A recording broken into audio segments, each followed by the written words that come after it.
Horror Hounds, welcome. We took a week off. We're back. Excited to be back. We've got a lot to talk about. How are you feeling, Chris? You're a little bit under the weather.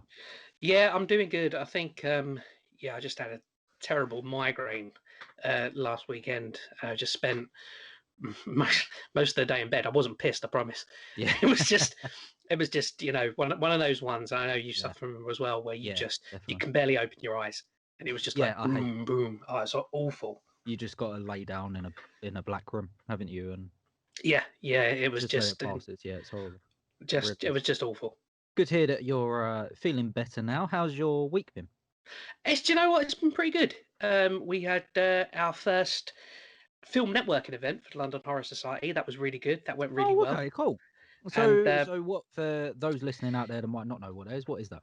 Well, London Horror Society is a website, an organisation that's primary function is to help promote and facilitate indie horror, get people together. If people need help, making their horror film and they need certain expertise, then they can get in touch and we will try and match them with the right people. And we decided this year, we've been talking for a year, me and Chris Niles, about having this kind of a real push on helping people make their horror films. And so we came up with the idea of having a kind of like speed dating, but it was speed pitching. Okay, so we had 15 pitches on Wednesday night. That's cool. That's really good. good. Who's pitching? All kinds of people. So you would have, there was some quite well established people who had everything they could possibly need. They just had some very niche things. They said, we need a very specific location. If anyone can help us, something like that. And then at the other end, there was like a writer, maybe someone who's written a film, has no idea now what to do next. Now we're just going through the process of matching them up. It was well received. It went really good, and we're going to do them regular. I think the next one will be January. We'll make it a bit bigger, and obviously this was all virtual, but we're hoping, in time we'll do a in-person one as well. Yeah, I can imagine that come early next year that will certainly be reality, especially with the amazing news coming out over the last couple of weeks of the COVID vaccine. That's it just seems to be, obviously you got to be cautious with these kind of things, but it just, it's like buses, isn't it? There's no vaccine, then 3 come along at once. Yeah, it's on its way, man. I was just reading that the Pfizer Biotech one has been sent for approval now, and if that gets approval, that will start rolling out in December. So yeah, that's good news. That's incredible, isn't it? Really, it does mean that next year things will be able to start slowly picking back up. Yeah, I hope so. I think, you're right. Slowly, all being well, we should start rolling back. It will be slowly. It will be, this isn't an overnight. There isn't enough doses for magic bullet. It's not a magic bullet. No, but there's light at the end of the tunnel. Yeah, which sure. Is really, really good, and I think everyone can get on board with that. And you got to focus on that, haven't you? It's been so shitty. You got to focus on these kind of things. Of course, yeah. Right, let's jump into some horror. One of the tasks you gave me on our last show was to go away and jump back in and finish Lovecraft Country. I have, and also, my headache was real. Migraine. It was real. I didn't just pull a sickie to give you extra time. That's true. That is very true. That is very true. I did actually have it finished by that one. Yeah. So what do you think? Do you know what? I don't know if it was the break. I don't know if it was essentially watching them. I done about 2-3 episodes a night. It was just back to back, just getting it done. And I quite enjoyed it. Did you find it flowed better? Yeah, I think it did. I think it definitely flowed a bit better. I think what was really throwing me off, and I'm not going to spoil the whole thing, but there are going to be some spoilers for the first couple of episodes. Episode 2 is like this really big, grand, almost ending to the whole thing. You kind of feel like, the journey that you're told you set off on. I thought that was the end. Yeah. When I first saw it, I thought, hang on, is this a series or is it just a 2-parter? Yeah, right, because you're told that he's going on a journey to find his father, and they're going to discover some secrets along the way. And then by the time we get to episode 2, he's found his father, they've discovered the secrets, and you know, the whole establishment that they're up against is crumbled, literally crumbled. So I don't know if that was a great choice. As I said, I haven't read the book, so I'm not sure Yeah. if that follows the book. But aside from that, like I said quite a few episodes ago now, when I was still doing it week to week, I was disappointed on episode 2. I think around episode 3 or 4, it started to pick back up, but for whatever reason, I started watching some other stuff and I fell out of it. You gave me the challenge to get back into it. I'm really glad you did, actually. It's not a perfect TV show by any stretch of the imagination, but I do really like the cast. I really, really like the people in it. Yeah. I think that once it becomes clear who the bad guy is in I can't remember her name. Bad guy. Bad girl. Yeah. Once it's clear that they're up against her, and then the driving force is, okay, we're both now looking for this book and the lost pages of this book, then there's some real driving force behind the TV show, right? And yeah, for me, it held together a lot better. And I quite like the ending, if I'm honest. I thought the ending worked quite nicely. I mean, I don't criticize the actors at all. I thought every single one of them, I thought really brought something to it. Yeah, I did. I think I kind of fluctuate between, in the same breath. I don't know whether I loved it or hated it. As an overall thing, I mean, that's I'm making a big deal of it. I did enjoy it, and I didn't hate it, but there were things about it I didn't like, and I felt like it was really, really complicated sometimes. There's an episode later on where the aunt starts going to alien planets and time traveling, and I just, what the fuck is going on? Did you tune out on that one?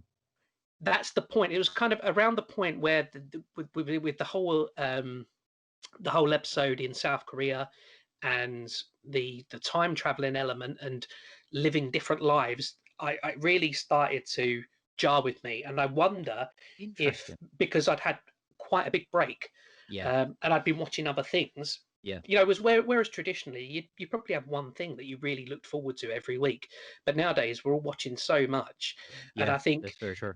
I think Lovecraft Country suffered for the way that TV is digested now.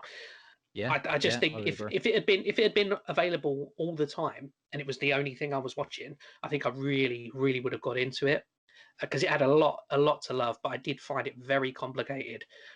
Yeah. And as an aside to that, there's no word on a sequel. I mean, but as you say, it's based on a novel, so I don't know if there will be a sequel. I think it's one and done. Yeah. I would love to see a spin-off focusing on Diana, the cousin. Oh yes. Based on how it ends, I want to know more. I want to see where she goes and what she does next. So just going back a little bit, and you touching on the episode that takes place in Korea, and then the Other Worlds episode where the aunt is traveling to different worlds. I actually really like those episodes. Now, again, I don't know if this is because the way in which I ended up watching it, because I only watched 3 episodes, 4 episodes week to week, and then obviously I stopped. A big gap. Yeah, and then when I went back in though, by the time I got 10 episodes, there is a couple of episodes before them, isn't there? So I was kind of back. There is, yeah.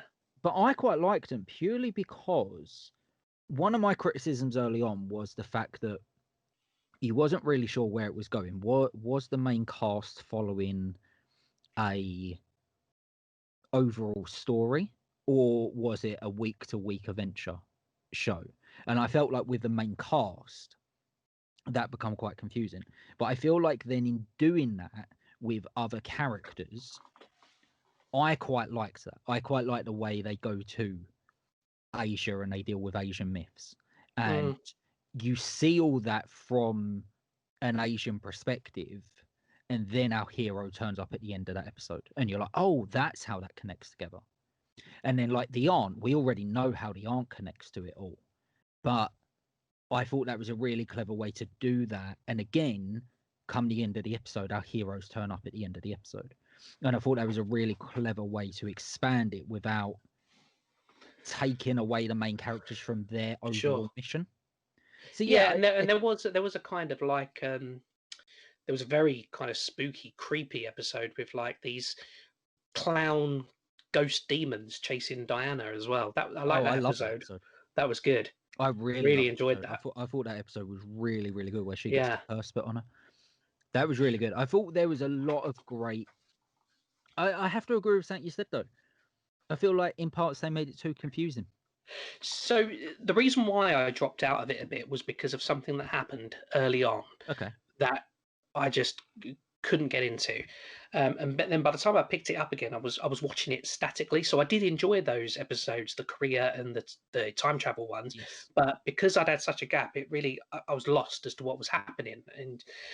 But what stopped me and what my biggest gripe with the series was there was a particular episode where to me it was almost a carbon copy of Indiana Jones and the Last Crusade. Oh yeah, yeah. You know, even down to the invisible bridge. Yeah, yeah.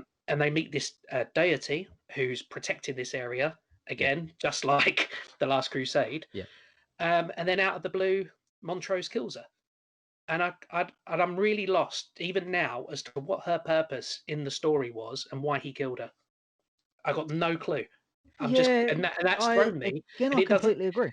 It doesn't seem to pick up again. It's not mentioned again. That's the problem. I actually don't have a problem with him taking that action, but the problem was completely. They never fully went back to it, did they? I guess the idea is that he was still trying to hide the secrets from him and he still didn't want him to go down that path. But again, this is what I was saying. They for me, they made some complicated choices that they didn't need to make.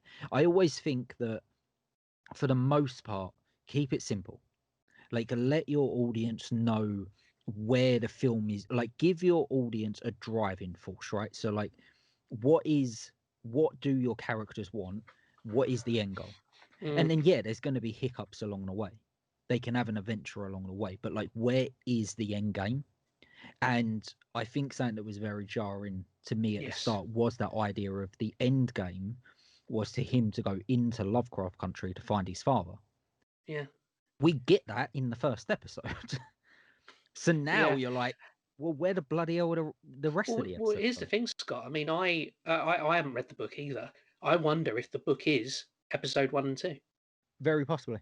It could be, couldn't it? Possibly, yeah. And then they've just expanded the universe. That's such a big ending. Like episode 2. I was convinced that was it. I was convinced. That was so huge. That could have been the ending. Yeah. But yeah, it was. I'm glad you made me go back. I did enjoy it, and I really, really did enjoy the actors. I really, really did enjoy the cast of this film. I think if there is anyone out there that still believes that you cannot have a TV show led by a predominantly black or non-white cast, you're wrong. You're wrong. Like, these actors were as good as anyone. They really were. And I would love to see more of them. I really, really would. I really, really hope that off the back of this, they get, all the work, man. I'd love to see it. Do you know who the character that was the most interesting for me was? It was actually Montrose, Michael K. Williams, because I just felt he had such a great character arc. Yeah, he did. And I just, to me, he felt like the most complete character. I thought they did a lot of work with him. Yeah. For someone who's not really a particularly central character. I mean, he's probably just off the periphery of central. Yeah. I actually enjoyed him as a character more than Tick, who you could argue is the main character. Yeah, I mean, I do really like Tick. I think they're all very well wrote characters. Yes. The story around them just fell down in places, but in terms of like characters, I thought they were quite good, and I thought that what I did appreciate even though, like I said, it did cause some story issues, I believe, that he found Montrose so quickly. What I did appreciate is when he did, they then really dived into that awkward father-son relationship they had. Yes, and I thought that was really interesting. That was played up really, really well, especially with. So again, I'm not going to spoil some of the later episodes, but some of the stuff Montrose goes through and some of the stuff he's personally struggling with, and Tick coming to terms with that and come to terms with their past. Yeah, man, I think there's a lot there. I'm glad that you made me go back and watch it, and I would definitely advise anyone that is on the fence, if you get to episode 2, maybe episode 3, and you're thinking about dropping out, stick with it. Keep pushing. Yeah, keep pushing. I definitely think you're going to get something out of it. Because when I dropped it, I wouldn't have said that I would be interested in another series, but I would watch this again. I would watch another series of this. Yeah, I would. I genuinely would. It's quite graphic as well, isn't it, for a TV series? I mean, they don't hold back, do they? It is. I mean, the funny thing was, you sound about watching multiple TV shows. So you challenged me to watch another TV show as well, which I've watched most of. I haven't completed it, but we'll get into it in a minute. But at the same time as watching this, I was also watching The Boys on Amazon. And you talking about graphic. There is nothing more graphic than The Boys. See, I've not seen that yet. Oh, dude, purely because, and I do want to see it. I came to The Boys years ago. I read all the comics. Yeah. And it's just I'm just waiting for the right time, and I think that time might be now. Just because, I was put off initially from the trailers because visually there's some differences between like the appearance of the characters. Yeah. For example, Wee Huey was completely based on Simon Pegg's look from Shaun of the Dead, little short hair and goatee. But anyway, I'm rambling now. Do you know what? If you get past that stuff, and honestly, you'll love it. It's so good. It's, in my opinion, probably the best TV show I've watched out of everything we've spoke about. Really? Yeah, I'd put it above everything. It's just so good. It's so good. Whoa. Ratchet? Yeah. Really? Put it above all that. Yeah. Wow. Okay. Yeah, it's so good. It's so good. It's, if you like graphic, over the top comic book stuff, yeah, just jump in. Like, you'll love it. I'm not saying it's for everyone. I'm not saying everyone's going to agree with me. That is purely my personal opinion. But yeah, just give it a go. Season 1 is amazing. Season 2 is absolutely fantastic as well. I've finished them both now. I had to just completely finish them. It's that good. It literally is binge watch TV. That is something you have to do. When you get to the end of an episode and you're like, oh, do I need to go to bed? Can I do another episode? Like, it's that. For me, it's that good. It really is. What's nice about something like that is because the comic run is done and dusted. Yes. It was so there is a definite end to it. So hopefully it's not going to be one of these things that they just drag out. Hopefully they will tell the story and end it. I agree. Yeah, I think they'll do that. I reckon we get a couple of seasons, and I reckon we might get. I think we'll definitely get a third season because season 2 was ridiculously successful. Well, I think I could be wrong, but I think there's 4 collected. Graphic novels, anthology. Yeah. So, yeah, I think now on the head there. I think we'll probably get 4 seasons. So on to another series. Right, on to another series that you challenged me. So you intro this one, dude, because we haven't spoke about this one before. Well, Truth Seekers. So this is an Amazon Prime from Nick Frost, Simon Pegg. Simon Pegg has a bit of a more background role in it, and it's about a telecommunications worker, installs and fixes broadband and that kind of thing. Goes around in his van, who is Nick Frost. And on the side, his real job is he's a paranormal investigator. And I really didn't know a great deal about it when I started watching it, but I thought it was great. And I actually found it quite scary in places, which is why I wanted to bring it up on the podcast. There's a couple of episodes that I've genuinely found quite frightening. I loved it. Yeah, I finished it. Yeah, you finished it. So I'm an episode or 2 out from finishing it, but I really like it, man. It's really good, isn't it? Yeah, I had seen the trailer before. It was saying I was maybe thinking about getting around to, but I probably wouldn't have jumped on it so quickly, to be honest. But you said give it a go. I really like it. I really enjoyed it. It's just fun. It's just really, really fun. And I think a TV show like that is needed because everything we've spoke about, and actually a lot of TV shows on at the minute, especially within the horror genre or genre within itself, they're quite serious, they're quite dark, and even though this does have some creepy points, I completely agree with you. it's just light-hearted fun. It's very tongue in cheek. I mean, Yeah, and I really, I, really like Nick Frost is incredible. more than once I was laughing out loud. I mean, and they've got Malcolm McDowell on board as well. I Oh mean, man, Malcolm McDowell is. I he's love Malcolm brilliant in McDowell. it. He's I absolutely love absolutely Malcolm. brilliant in it.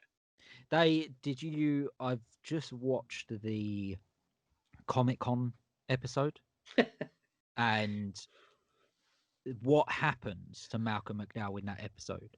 That is a straight callback to Clockwork Orange, right? Yeah.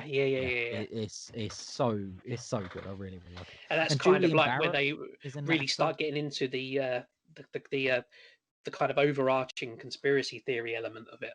Yes, yeah. I really like it, man.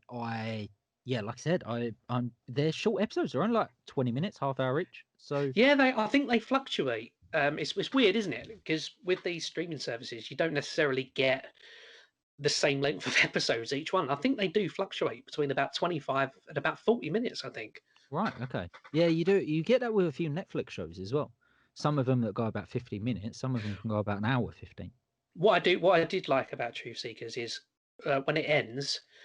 Obviously, not going to give anything away. It's got a satisfying ending, but there's still a lot of threads to be tied up. So hopefully, they'll do another series.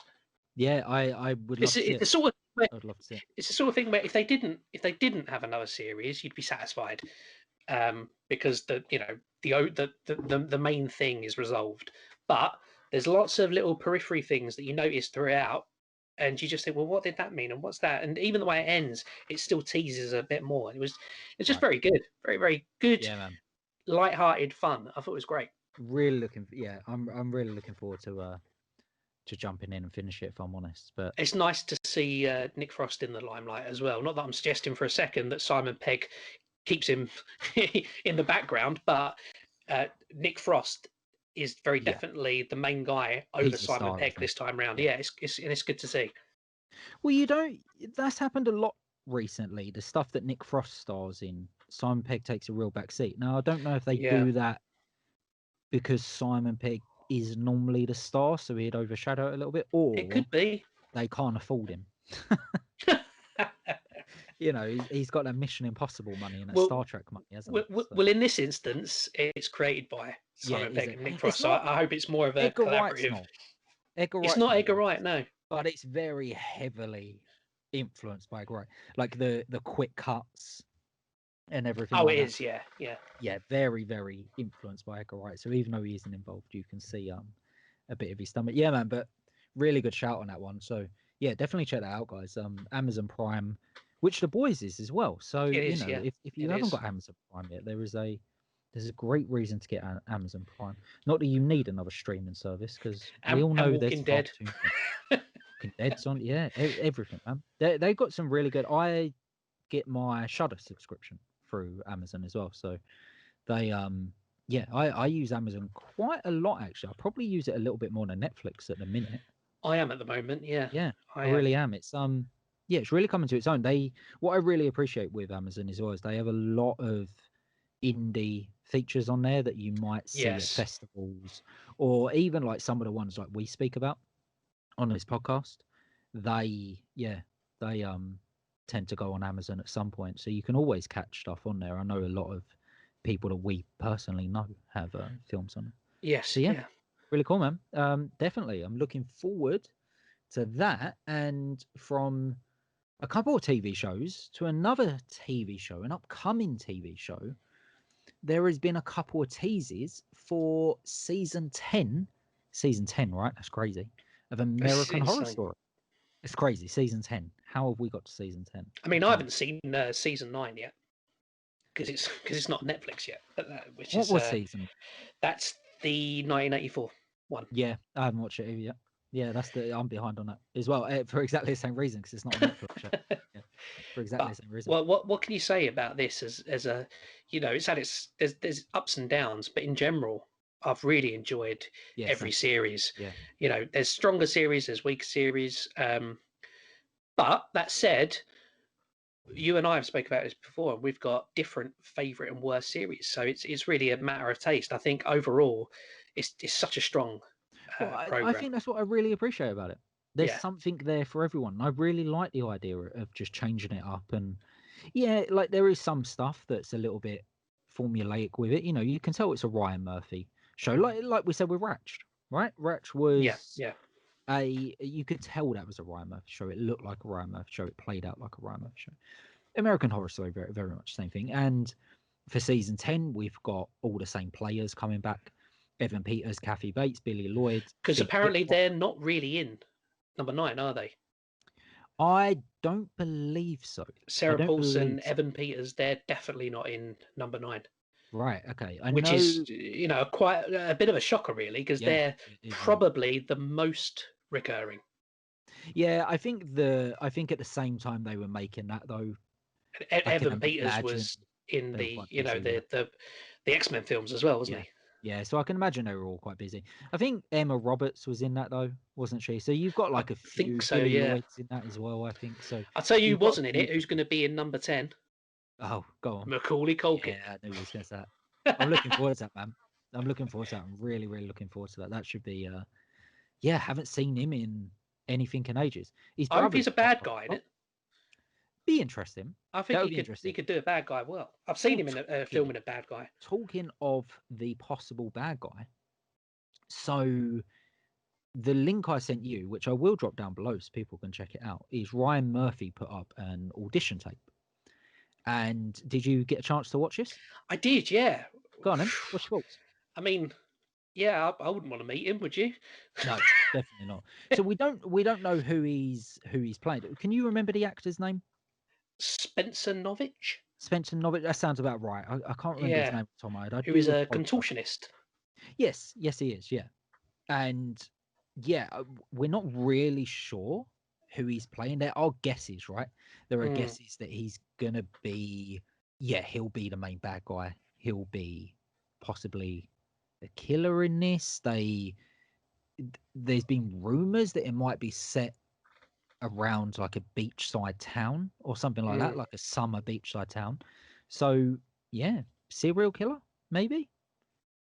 Are they? So Ryan Murphy has said it. So in the tweet he put out, he says, "Congrats to Spencer Novich, who's joining the cast of this season's American Horror Story. This is the audition that got him the job. Guess the title yet? Could it be Contortionist? Oh, it might be. It might be. It might. Well, Ryan Murphy likes, with American Horror Story, he likes to try and tie stuff back, don't he? So I wouldn't be surprised if he was to base it around a freak show attraction. Yes. At a beachside town. That could be interesting, and then that would tie back to season 3 or season 4. So that's interesting, because then I would want to try and remember if that's the case. Who survives that series in terms of cast? Kathy Bates is in it, but she dies, doesn't she? Evan Peters is in it. Sarah Paulson's is in it, but Kathy Bates, I'm pretty sure she died. Does she? Maybe she doesn't. I can't really remember. Evan Peters is in it. Sarah Paulson is in it. Finn Wittrock isn't. I believe he was later on. Billy Lloyd was later on. Emma Roberts is in that season, but it doesn't. I don't believe she's coming back for this, or it hasn't said. She probably will turn up. The thing is, with American Horror Story, they have obviously like Lovecraft Country and Truth Seekers. They have like the running theme and the running story to the series, but there's always there's lots of characters that pop in and out. So it could be that this character is just a side character, a few episodes, a bit like Twisty the Clown from the Freak Show. I was just going to say that. However, it's a bit strange if he's not more prominent to put him out as the first look at the new series of this is everything we've got. Any shot we've got, this is it. And they've put him front and center. I find that interesting. It's quite interesting. It is quite interesting. I have to agree with you.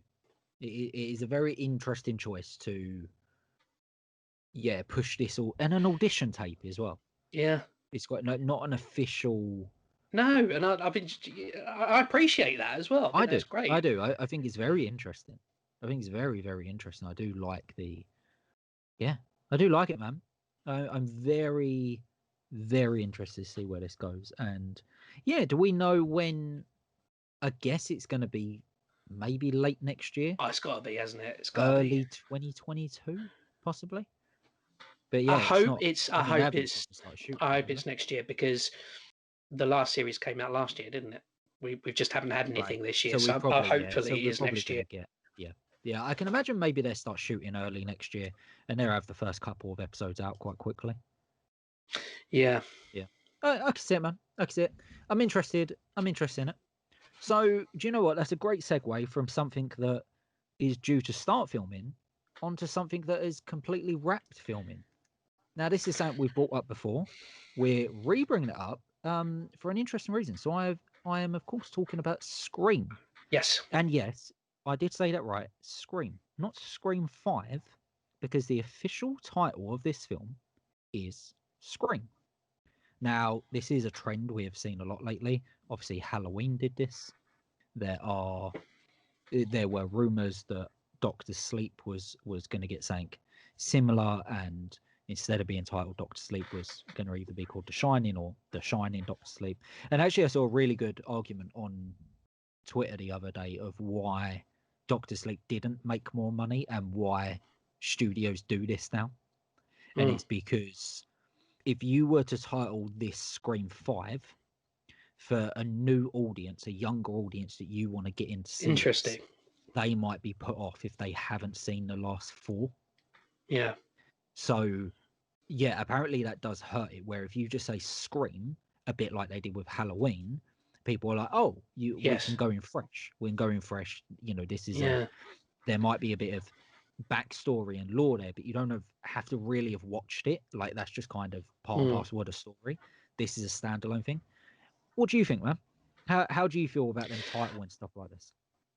I mean, I'm confused as to whether it's a sequel or a reboot. Yeah, yeah, I mean, yeah, reading on Bloody Disgusting, they talk about it as it will be a sequel to the last 4, but at the same time they're talking it as a relaunch. So I don't know. I don't know. I wonder if it's going to be. It could even be a bit like the I haven't seen it, but the Craft film, yeah, and there's that kind of hazy. Is it a sequel or is it yeah. a Reboot. reboot? Because on the one hand, they're almost a carbon copy of the original characters and the original situation from the original film. However, in the trailer to that film, you see them looking at a picture of Nancy, implying that this is after the original film. So Yeah. I suppose it doesn't have to be clear cut as to whether it's a reboot or a sequel. A bit like I Evil Dead 2. Yeah, exactly. If I was to bet on it, I would say it is going to be a sequel in the vein of Halloween. I think Halloween, the success of Halloween, is going to lead them down that path. So I have no doubt. I think that's the way it's going to go. If I was gonna bet on it, I was going to say that's what it is. It is Ghostface, someone from the past coming back as Ghostface, hunting down the original trio, who now have a load of other people involved. Blah blah blah. However, I'm not saying this is going to happen, but one of the things that has stood out to me is, and look, they are going to say this. I understand that, but there has been a lot of people saying about how this will do Wes Craven proud, and this will pay tribute to Wes Craven. This is doing something Wes Craven himself would have loved. So that's got me thinking a little bit, right? Because they're really hammering at home. Now, yes, you would say that. Of course, you would say that, but yeah, they are really, really hitting it on the head. And one of the now again, I could be totally wrong on this next point, but one of the things I found very interesting stuff I've read is when they have announced that Neve Campbell, Courtney Cox, and David Arquette are returning. I haven't actually seen anything official. I've seen the what the websites put out as rumors, but I haven't seen anything official that they're coming back to play Sydney, Dewey, and Gal. Interested. So, what this could be, and honestly, as I say this, I'm reaching for the stars. But what this could be is what if this is paying tribute to Wes Craven's A New Nightmare, and it's a it's a Scream super fan that is going after the actors from the original film. That would be excellent. I would love that. Interesting, right? I would love that. Interesting. Yeah, because and that's why you could call it Scream. Wes Craven's New Nightmare is for me is probably the strongest film beyond 1 and 2. Yeah, I agree. So for those that might not have seen New Nightmare, explain New Nightmare. So it's essentially it's a film within a film, in that Robert Englund plays Freddy Krueger, the character, and he's an actor, and all the cast are actors, and it's a film. But the idea is that the idea of Freddy has enabled this idea to take physical in quotes form and lead it to become a real entity. And then the actors in the film are being targeted by Freddy, the new entity, hence the New Nightmare. And I thought it was great. I don't think I was quite young when I saw it. I don't think I appreciated that at the time. But looking back, I agree. I think it was a really clever idea. Oh, it's really good. I really like it. I really like the idea of it. I think it was a great idea, and there has been a lot of talk about doing something like that again. I love that, Scott. I think this could be the idea. I just think I can't really think of any other film where they've done that. And I think it's really poetic that if it's done again, it's done with a Wes Craven property. If it's done again, it has to be done with a Wes Craven property. I can see it. How you said it, I can see it. I can see it. In my opinion, it has to be a Wes Craven property. And also, that's the whole point of Scream. They already done that in Scream 2 and 3 with the stab films. They already went meta on actors within them films playing those characters. And also the Scream films are very timely, right? They're timely to the world around them. What is more timely than telling a film about the reality of the real actors and the pressure that comes with, trying to live up to this hype of this film, and now you're being stalked by a super fan, which is happening more and more, especially with social media, and where we're seeing more and more into people's lives. And obviously they tried doing a little bit of that with Scream 4 with the YouTube stuff, but I could really see him going that way with just a crazy super fan hunting down the original cast. Do you know, I'm really nerding out about it now as well. Imagine, as unlikely as it may be, imagine just a passing shot where A New Nightmare's on a TV in the background or something. It'd be great. It'd be great. I'd love it.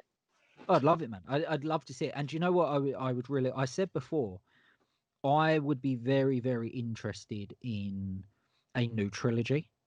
And I think the way you do the trilogy, in my opinion, this would be a really good way to set that trilogy up by going in with the original actors who all get killed off in the first film, and then the characters within this that take over. Because then essentially it is a remake and a reboot, but it's done in such a meta way.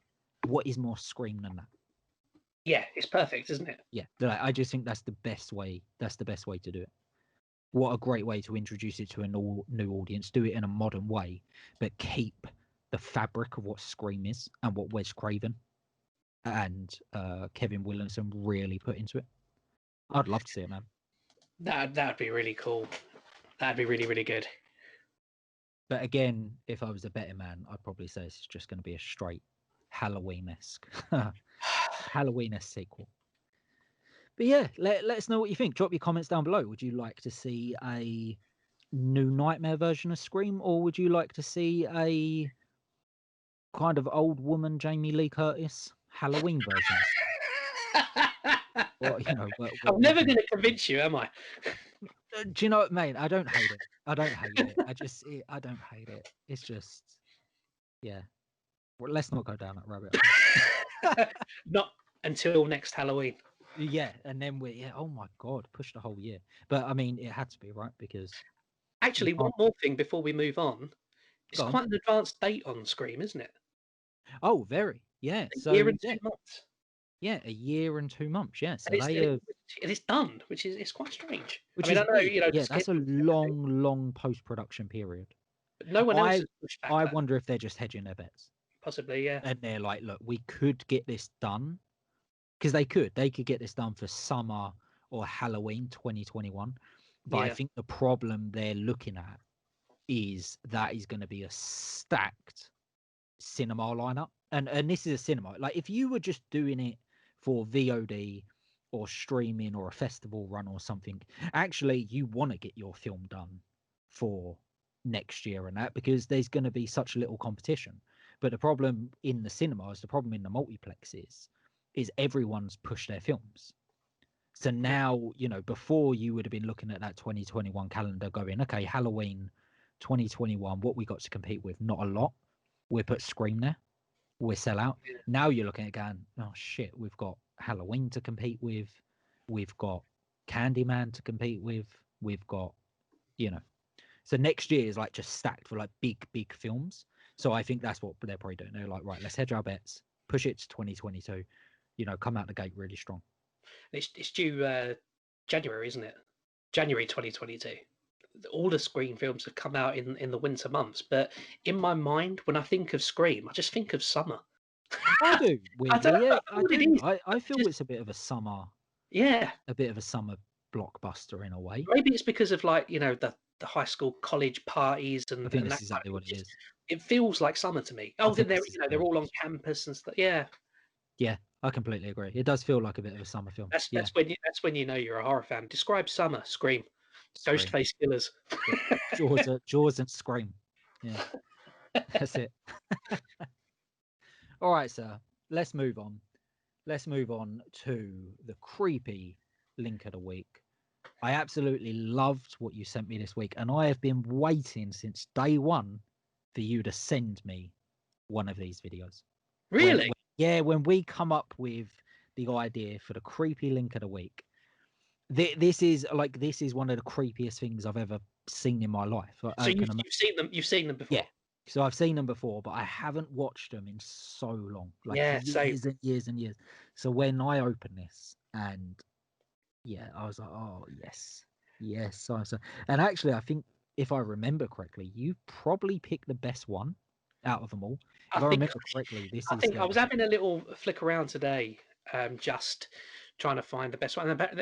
Another one was released last year, actually, oh wow, because oh, okay. they're all Right, hold very on. Before we go any deeper, yeah. What the hell are we talking about? yeah, what the hell are we talking about? So go on, Chris. What is the creepy link you sent me? We're talking about salad fingers. Good impression. Good impression. It's Right. salad fingers, which is a really, really creepy animation from David Firth. David Firth is a director and animator from up north, and he's been releasing these. I think he released kind of the first 6 episode in fairly quick succession over the course of 1 or 2 years, and then sporadically over the last, I don't know, 15 years, he's been kind of releasing 1 or 2. It's up to 11 episodes now, and it's the later episodes obviously have a lot more budget to them, but I prefer the earlier ones because it's about this humanoid Yeah. character called Yeah. Salad Fingers. He's a green character, very basic animation. Not a criticism, by the way. I like that. No, yeah. He's got very long green fingers. It's so hard to describe. He's just so weird and it's surreal, and he's very pleasant. There's nothing. As far as I'm aware, he doesn't really do anything to anyone, but that's almost what makes it so creepy. It's just so creepy. That little voice of his. It's everything that's implied. Yeah. It's everything like in this episode with the child that comes in to help him get the fish out the oven. I've got a You don't fish. see anything, No. but it's all implied. The whole finger scratching thing with it. And do you know what? That's one of the things actually this don't get credit enough for is the Yeah. wordplay. Is Yeah. the wordplay. So when he cuts his finger, he doesn't talk about blood. He talks about the red water. Red water. Yeah. And that is the wordplay is fantastic, and It's it's quite so sexual as well, isn't creepy. it? Yeah, it's quite well. That's what makes it really creepy. Is there is something really oddly sexual to the way he says stuff. Because he It's seems very to. seductive. You can get this from just this episode. Salad Fingers. He clearly enjoys inflicting damage or pain on himself, Yes. but he also enjoys really harsh feelings on his Yes. skin. So Yes. the nail, um, the very first episode, I think, is rust. There's one where it's stinging nettles. Yes. It's really it's one of the most interesting things out there, really. But it's so creepy. And in the episode It's that it's I showed so you, when that creepy. one of his finger puppets just sort of screams, doesn't it? That's Again, just genius stuff. Like really, really is, because it just creates this whole world, and it's just such a well developed character. It's so, and I think this is why, to me, it really does stand above a lot of the other, I guess you call it creepy pasta type stuff, but it really stands above a lot of that stuff because it's creepy, which a lot of those are, but you can go so much deeper on this. Like I honestly feel like me and you could do an hour's episode, right? Let us know if you want this. If you like this clip, let us know and we'll do a bonus episode. But I honestly feel like we could do an hour's episode digging into the mythology and the development and the character development of Salad Fingers. I genuinely think it's that good. I think you could make a whole film around this character. yeah, Like it's completely. just really, really creepy. There's like this episode especially, there's like a little bit of like the Hansel and Gretel thing of like the creepy, almost witch type character, leading the child into the home and stuff like that. But it's just There's a bit of a David Lynch feel to so it as good. Oh, well. it's very David Lynch. It's very David Lynch. It's very Eraserhead, very early. Clear um, explanation for what he is, what he thinks, and why he does what he does, Yeah, yeah, and what the consequences are of what he does. That's what I yeah, like about it as well. yeah. I really think you can really, really dig into this. And you know what? I understand there will be people out there that watch this and think, what the hell are you talking about? Like, it's trash. But Yeah, no, like, honestly, I really think there's a lot there. I think when you get stuff right and you can really dig into it and really dig into the character, you can see there's something very well rounded there. yeah. Yeah, man. You know, you've Really. got a well-rounded character when he talks about the feelings of rust as being orgasmic. Oh, That's all you need to know. it's so good. It's so good. It's so creepy. But it's creepy in the best way, because it's creepy I where you feel sorry can't for him. turn off. You can't turn away from it. You can't turn away from it, man. You have to watch it. You have to watch it. I remember when I first discovered this stuff years ago. I think a friend sent me it, and it genuinely is one of those YouTube rabbit hole moments It is, yeah. where you watch it all. You watch as much as you can get. You start watching videos where people are trying to explain it and the mythology around it and stuff. Like I said, I honestly think we could do that, and we could get Yeah, into it. that'd be cool. Yeah, Yeah, if you want to see that, guys, let us, because we're going to start expanding, doing some different stuff. So I want to build the channel out a little bit. So if you want to see a full-on Salad Fingers review, let us know, or tell me if I'm mad and you don't want to see that in a million years. But either way, I love this dude. I'm so happy you sent it to me. excellent. Yeah, episode 15. We finally got Salad Fingers. Salad fingers. Great, Chris. I love that. I love that impression. I love I'm it. available for voiceovers. Yeah. Did you do that in your was that one of your pitches for the London No, Horror no, I Festival? didn't. Your No, your no, voiceover, I didn't. right? For No, Salad I didn't. Fingers. I didn't. I did think about saying, if you want some kids, I've got free. Yeah. For your filming. Stay Yeah. away from the 5-year-old, Yeah. because there's all sorts of fires on sets and that kind of thing. So you don't want that. Yeah, that's true. That is true. Yeah, but on that note, guys, thank you so much for joining us again. Go and check out everything we said. Definitely check out that creepy link. You're going to love it. Leave your comments down below. Please subscribe if you like what we're doing here, and give us a thumbs up, because, cheeky little plug, but that does help the channel grow. Yeah. Yeah. And from me, that about does it, buddy. Anything else left from you? just, you know what? Have a good week, everyone. And on that note, Horror Hounds, stay safe. Cheers, guys. Bye.